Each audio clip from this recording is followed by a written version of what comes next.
Kun raadiyoo sagalee Oromooti. Raadiyoon torbanitti guyyaa 3 wiixata roobii fi sanbata galgala sa'aatii 7 hanga 7 fi walakkaatti karaa dambalii gabaabaa meetir baandii 16 yookiin kiilooheezii 17,850 yookiin oromovoice.org darbu amma jalqaba. Kun raadiyoo sagalee Oromooti. Akka mooltan dhaggeeffatoota keenya kabajamoo kun qophii keenya roobii reediyoo sagalee Oromoorraa yeroo kana isiniif darbu. Qophiilee keenya beeksisuun kanan isin wajjiniin turu Anayyaantu Dameeti. Qophiin keenya har'aa oduu fi qophii mala jireenyaati. Muuziqaa torbees ni qabna. Hanga qophiin keenya xumuramutti akkan wajjiniin turtan isiniin affeera. Amma gara oduuttan isin dabarsa.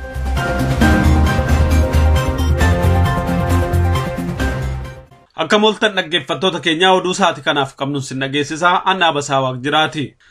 Waraanni bilisummaa Oromoo zoonii kibbaa keessa socho'u ebila 3 bara 2018 waraana wayyaanee maqaa sakattaa jedhuun itti bobba'ee aleelee ofirraa deebisuu beeksise.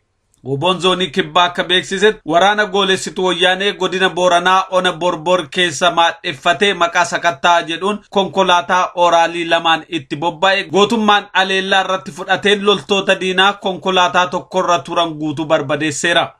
Loltoonni wayyaanee tarkaanfii woboo kanaan ajjeesaman 50 ol akka ta'an kan hubachiise ajaji waraana bilisummaa Oromoo zoonii kibbaa gariin isaanis madoo ta'uu isaanii ifa godheera. Mootummaa wayyaanee qabsoo bilisummaa Oromoo ABO'n durfamuu fi sochii waraana bilisummaa Oromoo dhaabuu fi if booda deebisuuf ijibbaata gochuutti akka jirullee beekamaadha. Garuu ijibbaati kun akka woboon ibsetti abjuu gonkumaa hin milkoofne. Uummanni keenya falmaa diinaa irratti godhus akka finiinsu tumsaa fi deeggarsa woboof godhus daran jabeesse akka itti fufu waraanni bilisummaa Oromoo waamicha godheera. Komaandi poostii wayyaanee Oromiyaa bakka adda addaa qubattee jirtu ilmaan Oromoo iraarsuutti fuftee jirti. Oduun godina Jimmaa magaalaa Aggaaroo keessaa nu ga'e akka ibsutti namni Oromoo Naamusa Abbaa Nagaa jedhamu yeroo lammataaf qabamee hidhaatti darbameera. Naamusa Abbaa Nagaa kanaan duras baatii 3 hidhamee manni murtii godina Jimmaa jimaata darbe bilisa kan isa baase ta'uun beekameera. Gaafa sanbataa mana maatii isaatti galee halkan tokko erga bulee booda ammas agaazii wixata dheengaddaa sababa tokko malee deebiste akka hiite hubatameera. Hiriyaansaa Ahimadiin Zinaabuu jedhamus isa gaafachuu deemee achumatti agaaziidhaan reebamee akka caccabe beekameera. Yeroo ammaa kanattis hospitaala ciisee wal'aanamaa akka jiru maddi keenya gabaaseera. Qabsoo Oromoo keessatti of kenninsaan hirmaatee wareega olaanaa baasaa kan ture Waggaarii Alamuu dhalatee waggaa 46 addunyaa kanarraa boqote. Sirna waalchaa qabsaa Waggaarii Alamuu bitootessa 2 bara 2018 magaalaa Naqamtee keessatti kabajaan raawwateera. Waggaariin hanga guyyaa ebilaa 2 bara 2018 lubbuunsaa addunyaa kanarraa boqotutti qabsoo uummata Oromoo irratti hirmaachuudhaan gahee olaanaa nama gumaache. Sababa qabsaa'ummaa kanaanis waggoota hedduuf bakka garaa garaatti hidhamee akka ture beekameera.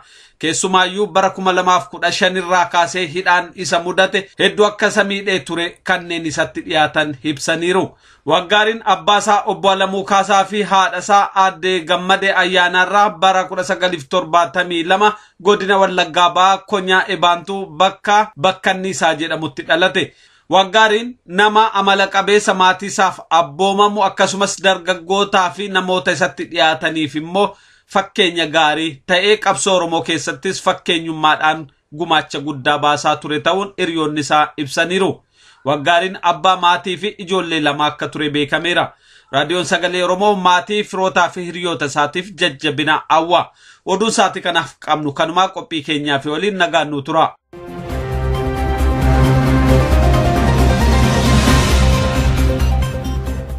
Amma immoo qophiin kan wallee torbeeti. Ittaansee sagantaan keenya idilee mala jireenyaatu dhiyaata. Amma gara walleettan isin dabarsa.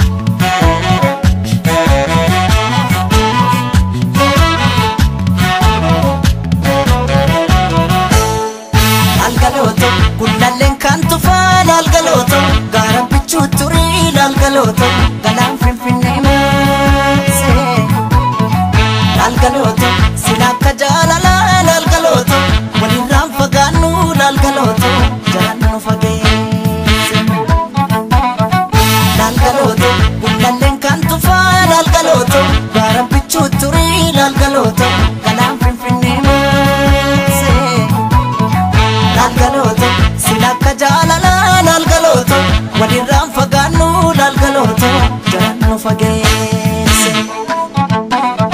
diiganii gaara sanaa gaara diigamuu malee nu baasan addaan baanee nu addaan ba'uu malee sooretti haadha sooree irbaanii rabuusa qabaay seeqanii sesseeqanii kan gargaar nu baata anjaraayin.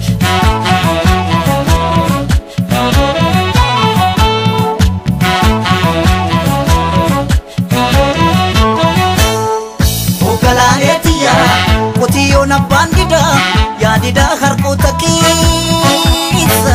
Ogalaanetiya qorra baraan dadhabee morma kee jalattanneessa.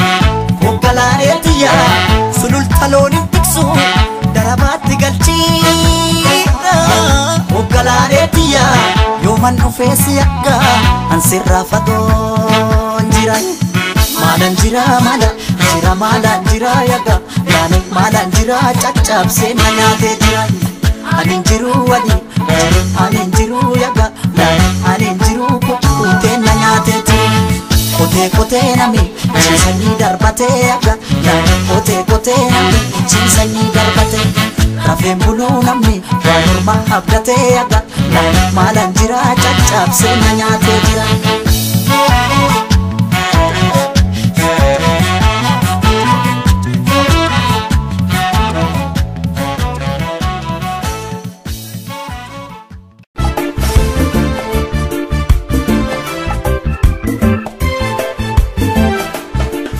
Kun qophii mala jireenyaati. Qophiin mala jireenyaa torbaanii guyyaa tokkos ni dhiyaata. Kaayoon qophii kanaa uummanni Oromoo beekumsa, ogummaa fi muuxannoo isaan barbaachisu argatanii akka murtee qajeelaa fudhachuu danda'an hunneessu. Hayyeedha dhaggeeffattoota keenya akkam jirtu. Har'a qophii mala jireenyaa keessatti haala addaatiin qophii addaa qabannee dhiyaanneerra. Qophiin irratti haasa'uuf jirru haaluma yeroo ammaa kana biyya keenyaaf naannoo keenyatti deemaa jiru irratti kan waliin haasofnu immoo qopheessaa qophii kana kan ta'e obbo Aliyyii waliini. Obbo Aliyyii har'a akka addaatti dhiyaanne mee torbee kana namni Oromoo tokko ministeera muummee Itoophiyaa ta'eera. Kun egaa addunyaanis argaa jira. Ati akka nama qopheessaa mala jireenyaattis haa ta'u akka Oromoo tokkootti dhufaatii Dr. Abiy kana akkamitti ilaalta? Akkuma ija lamaa qabu akka lama ilaala. Tokko ilmi Oromoo tokko hulee akkasii bakka maqaan Prime Minister jechuun bakka guddaa addunyaa kana keessatti hulee sangayu namni Oromoo tokko achi seenuun waan guddaa tokko. Kabiraa haasofni inni godhellee haasawa cinaa tokkoon haasawa araaraa waan akkasiiti. Waan karaa biyyattiin impaayirri Itoophiyaa waan araaraan beektu waan ajjechaati waan maalii kana malee haasofni isaa xiqqoo haasawa karaa armaan dura dhageenyuun xiqqoo adda. Kontentiin isaa gariin akka nama Oromoo tokkotti xiqqoo nama dhukkubsu akka waan karaa biyyattii sanii muummicha ministeeraa irraa haasawa godhamurraa ammoo wanti gariin ammoo waan gaarii. Kun ammoo wanti karaa hin mul'anne haadha ofii jajuun kun haadha manaa ajajuun ijoollee ofii uffata aadaatti uwwisanii aadaa Oromoo achi seenuun sun hedduu baay'ee namatti tola. Warra biyya keessa jiraatuu fi namni biyya kana bulchu Oromoo jedhanii saayikoolojikaalii faayidaa guddaa qabaata ummaticha biyya keessa jirutti.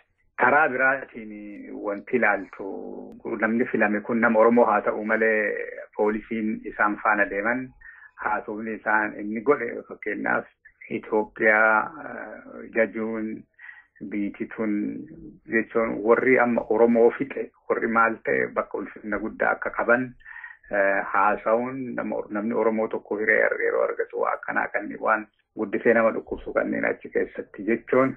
Hangoo kana warra amma inni waliin jiru kanaa miti qawleessa isa keesse qabsoo ilmaan Oromoo hedduun keessattuu warri qeerroo dargaggoonni itti wareegaman waan ta'eef silaa isaaniif ulfinna guddaa yeroo agawee fudhatee irratti haasa'u isarra ture garuu waan sanniin baashuma godheetuma irra dhufe.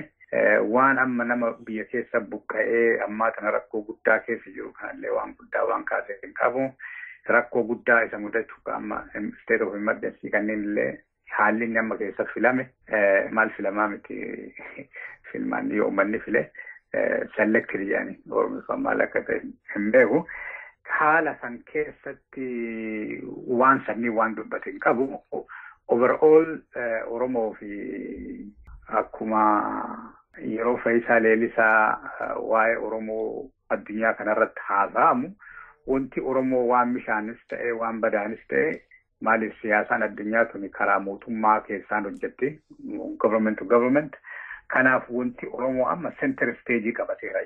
Wanti miidhaa fi maalii fi poolisiin karaa PRDF qabu akkuma jiru ta'eeti ajjechaa fi dhaa fi maaliif akkuma jiru ta'eeti Oromoon amma center stage ta'eera jechuudha. So kanaaf Oromoo fi challenge guddallee opportunity guddallee sanii bal'inaan irratti haasa'uu hin dandeenye. Overall wannoon jiru historic Oromoon ulee saniin gahu maaliif wanti inni mul'isu qabsoon Oromoo balbalaan baateetti hajaa bilisummaa sani guutuu fi balbala dhiyaachuu si argisa.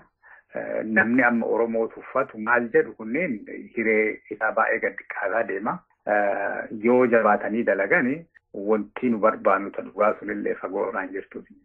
Ayyee mee waan gargarii caccabsinee yoo ilaalle gaariidha. Haasaa isaa keessaa wanti nama dhukkubsu jira jettee jirta. Maaltu nama dhukkubsame? Wanti nama dhukkubsu ilmaan Oromoo Itoophiyaa biyyattii jedhamtu tuni ilmaan Oromoo fixuun, buqqisuun, hiyyoomsuun akka isaan hin jirretti waakkatamuun ijaaramte. Itoophiyaa tana jajuun inninuu qabsoo ilmaan Oromoo godhanii bakka kanaa isa baasan hojii isaaniiti miti. Opiidiyoon Oromoo waan goote hin qabdu. Oromoon ammoo opiidiyoo waan guddaa godhe. Adaduma Oromoon qabsaa'ee wareegamee dhumatu. Waraanni jabaatuun mindaa isaaniitiif aangoo barcuma isaan irra ta'anillee dabalaa fi deema jechuudha. Kanaafuu warra bakka san isaan geesse kana dhiisaniiti warra caccabse at least yoo maqaa sanillee gootummaa sanillee yoo kaase maaliif Prime Minister Itoophiyaati Oromoo callaa bakka hin bu'u akka sisteema saniitiin jechuudha.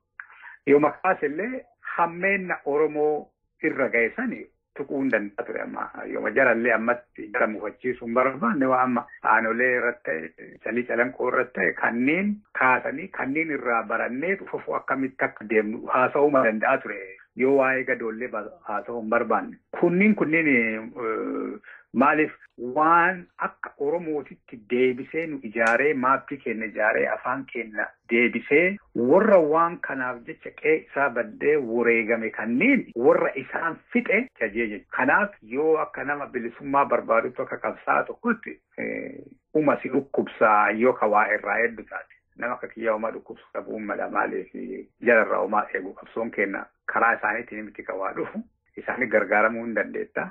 Bilisummaa fiduuf garuu warra isaan irraa waa eeggatuuf akka ilma Oromoo tokkotti ammoo waan akkasii kanneen jechuun nama dhukkubsa. Maaliif diina waliin dhaabattee jechuudha yoo waan Miniilikiin fa'aa warra dur caccabsee Oromoo fixe kanneen yeroo jabeenya isaanii maal isaanii kaaftu Itoophiyaa tana lalliftu maali haa jettu sunniin hajaa Oromoo waliin waan hin deemneef jecha wareegama Oromoo waliin waan hin deemneef galii Oromoo waliin waan hin deemneef jecha. I don't think furmaata waan ta'u natti fakkaatu warra kaawwan gammachiisu jecha waan Oromoo miidhu achi keessa kaasee jira. Gama kaaniin sila kakkaaftee turte waan gaarii haasaa inni dubbate jettee fi waan inni goggodhe isa kana xiqqoo ibsuu dandeessaa? Tokko biyya sanitti yeroo baay'ee wanti dubartiin qabu. Dubartii malee addunyaan tu hin jirtu. So haadha irraa dhalata namni wartu haadha ofii namni galateeffate keessattuu haadha callaa hin taane yeroo rakkoo yeroo guddattu san deebitee ilaaluun suni hojjatti akka jabaan taane jabeenni kan kee bakka wayitii akka butte haati kan ta'e uf miitee yookiin abbeesiin uf miidhee bakka tokkoon akka si ga'e kanneen galata galchuun haadha manaa ufii akkasitti jajuun ijoollee ufii qabatee akkas deemuun kuni fakkeenya hedduu bareeda. Sun baay'ee guddisee waan namatti tolaati. Uffata aadaa ijoollee ofiitti uwwisuun sunillee hedduu baay'ee waan nama gammachiisu keessaa waan inni godhe keessaa tokko. namoonni ni abbaa ofii maaliif achitti dubbachuu dhabe warri komatullee uma jijjiira waan inni waa'ee abbaa ofii kaasuu dhabeef hin beekne haa ta'u namni irrumaa eegaa ture yoomaa haadhallee akkas ka jaju taate abbaallee duwwaa wayitiin dhahee namni baay'een irraa eega maaliif abbaa wayii irraa dhalate maqaa abbaa ofiitiin waama kan isaa kanallee xiqqoo namni agawii uuma jedha garuu ani kanatti tole haadha nama haadha ofii jaalatutti nama maatii jaalatu nama ijoollee ofii jaalatutti namni akkas ijoollee ofii qabatee deemuu haadha ofii manaa ofii jajuun haadha ofii jajuun haadha ofiitti galata galchuun kun waan amma biyyattii san keessatti mul'anne keessaa tokko waan armaan dura warri hin dubbanne keessaa tokko waan amma jecha namaa san gabaabsee haa jedhu haga silaa irraa eeggamuun jedhin malee waan akka amma dhiifamaa fakkii wayiillee warra amma dhumate kanaafillee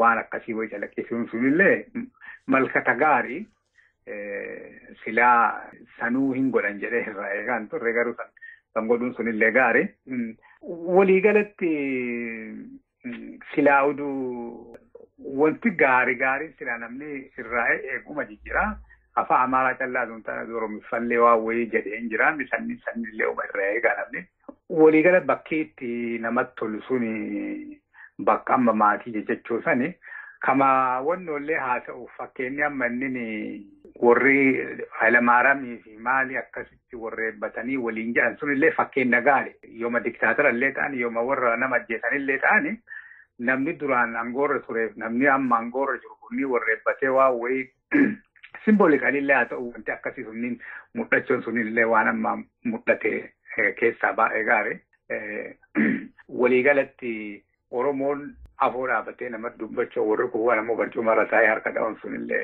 fakkeenya gaarii sinya.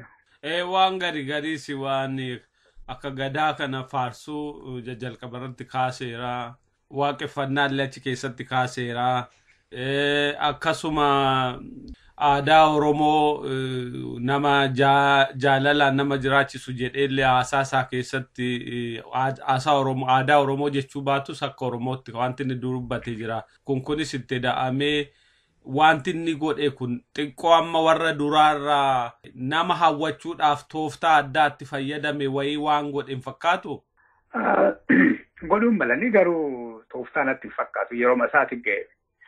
Yeroo masaati ga'e kanallee jettan garaan hin geettan akkuma jedhan sani wanti amma inni jedhe kunu ga'aa miti argite namni amma akka Itoophiyaan nu beennuutiif wantiin haasofni isaa akka inni itti haasa'e enerjii inni itti haasa'e akka inni jiraame haasofni keessaa yaa'u kunniin bareeddummaan ijoollummaa isaa akka inni uffateeru maaliin kunniin waan nama biyyattii san keessatti yeroo baay'ee mul'anne liidariirra garuu Oromoon bakka durii san hin jirtudha. Oromoon akkuma armaan dura gaaffii deebii goone irratti akaakayyoonni kiyya magaalaa keessatti nama haasa'u yoo arganiin gammadanii ture afaan Oromoo. Kun waa yeroo saniiti. Abbaan kiyya immoo isteejii biraarra ture. Ana immoo isteejii biraarra jira. So ijoolleen bubbuleeyyan kiyya maadhaan kiyyiin ammoo waan biraarra jiran jechuudha. Amma wanti martuu yeroo ofii qaba. Yeroo ofiitti wanti inni amma godhe kun yeroo isaatitti ga'aa miti. Yeroo amma Oromoon keessa jirutti kafaltii Oromoon kafaletti hiree amma qabutti waan jiru kanniin yeroo ilaaltu wanti inni amma haasa'uun isaa kun ga'aa miti. Kanaaf waan kanaa olii haasa'uu hin danda'a. Waan kanaa olii waa irra wayyaa haasa'uu ma danda'a ture. Xiqqoo ammallee garuma warraa hirkate.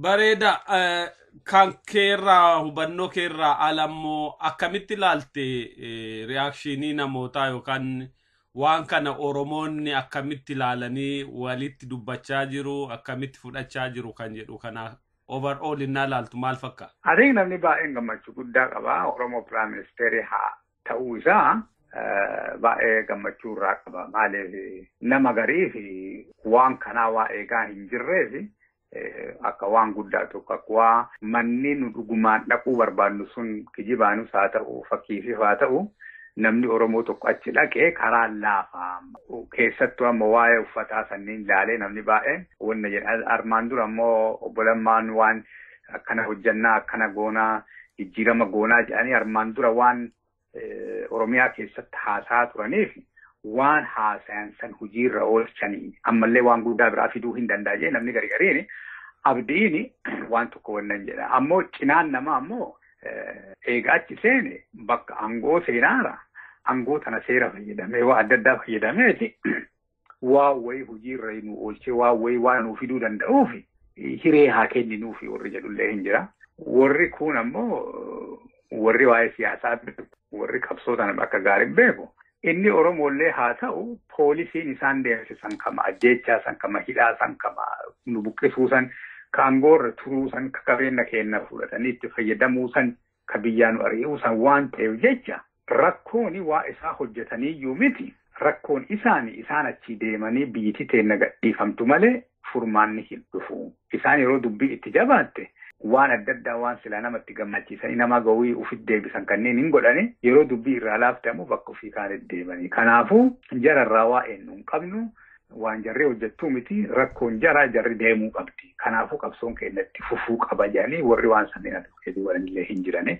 Warri jiddu galeessaa immoo hiree kennineefiiti yoo inni akka warra armaan duraa ka godhu taate buqqisuuni loluuni yoo ammoo waan wayyaa fidee waan wayii jijjiiree nama hidhaa yaasee state of emergency nurraa buusee oppositionii waliin waamee waliin mari'atee biyyattii tana gara transitionii akkamitti akka deemsisanirra yoo ka hojjetu taate deeggaruu ni qabna gargaarsa godhuufii qabna yoo inni waan gaarii hojjete warra jedhu jira. Warri gariin ammoo gaafii isaaniiyyuu deebi'e namni Oromoo tokko achi seenuun gaafii isaanii deebise wantummaa irraa rakkataaran sani wanti OPDO'n barbaaddullee Prime Ministerii achi godhu achiin booda jijjiirama suutaan hin finna jedhanii jijjiirama isaanii jechuudha. San waan ta'eef kaataagorii adda addaa keessa jira namni gariin ammoo wait and see jira mee uumaa hin jennu ammatti mee diqqoo 7-2-3 yaa kenninuufi achiin booda laallaa waan jennu warri jedhullee hin jijjiira. Reaction hin jiru kan diinuma. Bifa kaaniin yoo waan tamma godhame kun qabsoo Oromoon haa ta'u OPDO'n keessatti haa godhu Ihaadigoof jiraachisuuf haa taasisu waan fedheefuu Abiyyi amma ministeera muummee ta'ee jira. Wanti kun qabsoo Oromoo isa waliigalaa isa mirga abbaa biyyummaa adeemu irratti yoo fuunee ilaalle hiree maalii argamsiisa? Hiree guddaa qaba. Yoo itti dhimma baane ka duraa waan amma dhaaboleen akka adda bilisummaa Oromoo dhaabolee ala jiran godhuu hin dandeenye wanti inni godhu yoo jiraate saayikoolojikaalii namni akka shiftii godhu godha. Oromotu biyya bulchaara jedhanii namni akka kun afaan Oromootiin laagaa ol qabatee takka kun yeroo Hayilamaaraan filame jedhanii ijoollee ona himtu hoteela fa'a keessa afaan Walaayittaa akka qaran dhagaamne fa'a namni laagaa ol qabatee haasa'aa jedhan. So confidence nama Oromoo irratti magaalaa guddaa keessa uumuu irratti namni baay'een akka Oromootitti akka walitti warri middle classii kun jechuun warri burookiraasii kunniin akka isaan walitti kan akka confidence waa hojjetan akka isaan jaran sodaanne waan akkasii gargaarsa guddaa uumaa. Kun ammoo warra qabsaa'uuf warra lola godhu warra waa adda addaa hojjetuuf akka salphatti odeeffannoo akka argatan akka salphatti sisteema mootummaa keessatti akka isaan waa hojjetan hiree guddaa uumaaf jechuun malaayyoo irra hojjetan. Dhiibbaa inni qabaatu amma Oromoo biyya bulchaara kanaafuu jarri achi hin jirtu maali rakkoon keessanii dippiloomaasii alaa kanarratti maali rakkoon keessanii ka jedhu waan amma namni Oromootti yaaduu qabu. Maaliif Oromoo aangoo qabatee aangoo biyya bulchaara seerallee hojiirra seera keessatti illee aangoo guddaa qabu Prime Ministerii isaan waan amma duubaan military security'n dhiibbaa inni qabu namni sirraa ilaalu hin jiru. Sun detailii jechuudha. So argumentii keessan seentaa jechuu akka qara warra kanaati akka nu godhaara jetteeti gosa dhiqqa tokkas godhaara jettu sani jarri dhokattii jechuudha. Isa jalatti dhokattii jechuudha. Sun amma waan amma chaalenjii Oromoo irratti uumu keessaa tokko rakkoon keessa rakkoo bilisummaatiin already bilisa taatanii Prime Ministerii kaa'attanittanii rakkoo mirgaati mirga ammoo warra aangoo jirutu irraa hojiirra oolchaa mana ilaalcha jedhu kanneen uumuu hin danda'a chaalenjiin Oromoo keessatti. Wanti namni Oromoo beekuu qabu mootummaan kun yoo kan kee ta'e mirga gaafatta bilisummaa miti. Yoo mootummaan kun kiyyaa mijette bilisummaa gaafatta jechuudha. Bilisummaaf lolatta qabsoofta wanti namni sii kennu jiru. Bilisummaa namni sii kennu jiru. Mirga ammoo yoo dubbiin jabaatte mirgi garigariin argamuu hin danda'a. So amma Oromoo keessa namni garigariin hidhaa ajjeechaa tumaa lafarraa buqqa'uu maaliin kunniin waa'ee mirgaati. Bilisummaa keessa illee haa jiraatu. Yoo jarri waan kana dhiisaa fakkeenyaaf yoo Prime Ministeera Itoophiyaa nama hidhaa poolitikaa fidhame gadi kee warra lafarraa fudhatan lafa deebisee fi state of emergency kaasee namni martuu miidiyaa irratti yaada ofii ibsachuu yoo ka danda'u taate waan barreessuu yoo ka danda'u taate namni martuu mirga hojii qixa yoo argatee namni baay'ee hojii yoo ka seenu taate already namni baay'een shiftii godhaa jechuudha. Maaliif namni baay'een qabsootti kan dabalame haga miidhaan kunniin mul'ataa dhufe jechuudha. Miidhaan amma wanti amma sillaakkee kunniin yoo wanti kunniin irraa dhaabate namni haga wayii waan qara godhaaru kanneen hin dhiisaa jechuudha. Sunillee chaalenjii danda'a. Cinaa tokko waa wayyeessuu haa ta'u cinaa tokkoon ammoo rakkoo namni baay'een qabu garii waa irraa diqqeessuuf jecha qabsoo irratti dhiibbaa guddaa qabaataa jechuudha. So wanti inni godhu baay'ee murteessa. Irra caalaa ammoo wanti qabsaa'onni godhantu murteessa. Maaliif waan Oromoo kan murteessu mootummaa Itoophiyaa duun taane warra qabsoo bilisummaa Oromoo godhan. Yoo isaan jabaatanii waan haala jiruuf fayyadamanii afaan illee akkatti haasaa. Maaliif yeroo haalli jijjiiramu haasaa isaaniillee jijjiiruu qaban. Galii isaanii jijjiiruu hin qabani garuu haasaa isaanii jijjiiruu qaban. Akkaataa itti haasaan dippiloomaatikaali istiraateejii isaaniillee adjastii godhuu qaban. Haala jijjiirametti adjastii godhanitti galii isaanii duun jijjiirre waan sanii hojjechuu qaban. Kanaaf jaalannee jibbinee wanti wayii jijjiirameera Itoophiyaa keessatti. Wanti qara ta'amee hin beekne waggaa dheeraa keessatti wanti haaroftii wayii ta'eera. Waan haaroof ta'e kana akkamitti bilisummaaf dhimma baaneeti waan tokko irratti oolchuu akka dandeenyu kan murteessu warra bilisummaa Oromoo ilmaan Oromoo garba ta'anii jiraachuu hin qabani. Garbummaa jala jiraachuu hin qabani. Bilisa baanii akka namaatitti biyya abbaa ofiirratti abbaa ta'anii qabeenya ofiirratti abbaa ta'anii aadaa fi afaan ofiitiin boonuu qabani. Kanaafuu warra kana achi kaafnu malee wanti kun argamuu hin danda'u. Yeroo nu laafne waan kana nu jabeessan. Yeroo nu jabaan ammoo waan wayii nu buusan. Akkasitti itti fufnee hin dandeenyu jedhanii warra qabsoo godhaniin wanti kun jijjiirama. Jarri kondishinii nu qabsoo goonuu irratti hidhaa qabanii jechuudha. Yoo nu jabaanne moor wanti Oromoo dhufaatuma deema. Yoo nu laafne inni nu achitti hin barbaachisu jechuudha. Hedduu gaariidha. Wanti egaa qophiin keenya sa'aatiin keenyas gabaabaa jaa ta'eef akka waliigalaatti qabsoo kana fuuldura deemsisuuf haala amma jiru hiree argamettis fayyadamanii dhiibbaalee yookaan immoo chaalenjii karaa adda addaa namatti dhufu kanas akkaataa itti wayyeessanii fi furmaata kaa'an irratti hojjetanii adeemuu qaban jettee yaaddu maa inni Oromoon hiree isaa fuulduraa tolfachuuf. Ka duraa warra amma OPDO ilmaan Oromoo OPDO keessa jiran akkasuma Prime Ministeri amma filame waan amma silaa OLFin ABO'n hojjetu isaan irraa eeguun sirra hin jiru. Hojii isaaniitii miti. Garuu waa isaaniin hojjannaa kana isinii goona kana isaanii finna isaan jedhan irratti dhiibbaa godhu. Amma wanti isaaniin goona lama poolitikaan hiikuu, state of emergency kaasuu, mirga dubbatiitii, mirga maalii kana goona jedhan. Sanumarratti jara dhiibu. Istiraateejiin Oromoon godhuu qabu waan isaan ilaalle isaan gaafachuu dhiisaniiti waan isaan nu hin goona jedhan irratti dhiibbaatti godhu. Lammaffaa qabsoo karaa waraanaatiin, karaa dippiloomaasiitiin, karaa hiriiraatiin, karaa adda addaatiin itti fufuu qaba Oromoon. Qabsoo tana jabeessee itti fufee haga biyya ofii deeffatuu fi qabsoo tana itti fufuu qaba. Qabsoo tanaafillee fira horuu qaba. Qabsoo tanallee diinagdee fi waan adda addaa risoorsii barbaachisu kanneen namni Oromoo martuu gargaaree fi qabsoon tun akka ariifattee deemtu irratti ganamaa galgala hojjechuu qaba. Maaliif yeroon kun baay'ee yeroo murteessa yeroo jijjiiramni baay'ee dhiyaateeru jechuudha. Kanaaf warri qabsoo bilisummaa Oromoo godhan yeroo isaan jabaatanii hojjetan amma. Yeroo waa'ee isaanii dubbatanii miti. Warri qabsaa'onneen waan ilmaan Oromoo OPDO keessa jiranii waan dubbatanii hin qaban. Isaan akka si gargaaran godhu malee isaan arrabsuun homaa bu'aa wayituu hin qabu.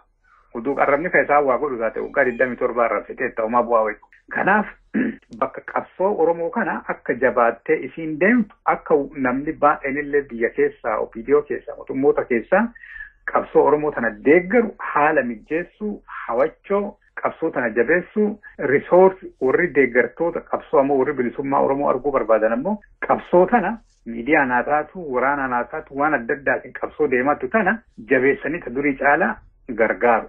yoo isaan gargaaran qabsoon tun ariifattee deemuu hin dandeetti. Kanaafuu yeroon keessa jiru yeroo baay'ee gaarii ufafoo bilisummaa dhiyaataa deemaa waan ta'eef namni martuu jabaatee waan bilisummaa kanarra hojjechuu qabaasi.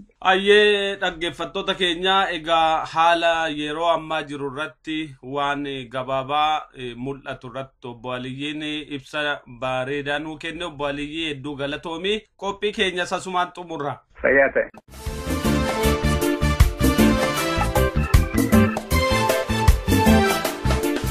Hanga yoonaatti kan caqasaa turtan reediyoo sagalee Oromoo dambalii gabaabaan isinii darbaa ture. Daqiiqaa 30 waan nu waliin turtaniif hedduu galatooma. Qophiilee keenya sanbataan hanga walitti deebinutti nagaan nuuf tura.